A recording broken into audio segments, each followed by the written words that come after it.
how do they do that then?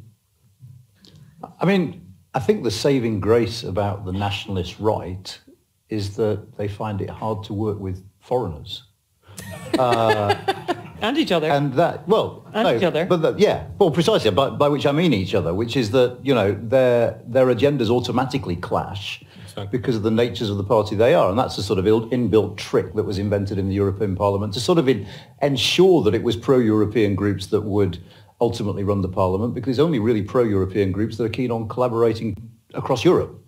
So there's a sort of inbuilt mechanism there. I always have thought that when it comes to the far right, the real importance of European elections is not so much how much influence they can bring to bear within the European Parliament, but is the degree to which their success in European Parliament elections feeds their success at home. And what do you get from European Parliament? And you can see that actually, I think Reform will really struggle here. Why? Because European Parliament elections are second-order elections where people vote for dodgy parties far more readily, which raises their profile. Because you get coverage and you get airspace from being in European elections. And crucially, you could think back to UKIP about this, you get a load of cash.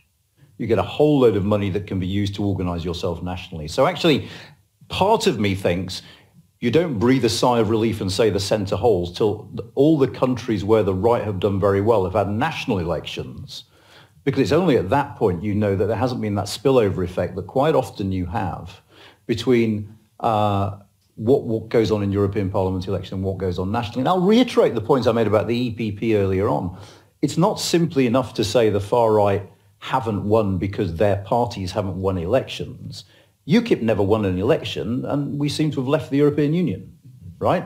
So it is partly about whether or not the agenda of these parties makes it into the mainstream. And that, I think, is something we should watch quite closely as Dutch politics unfolds, as French politics unfolds, and as German politics unfolds over the next 2 or 3 years.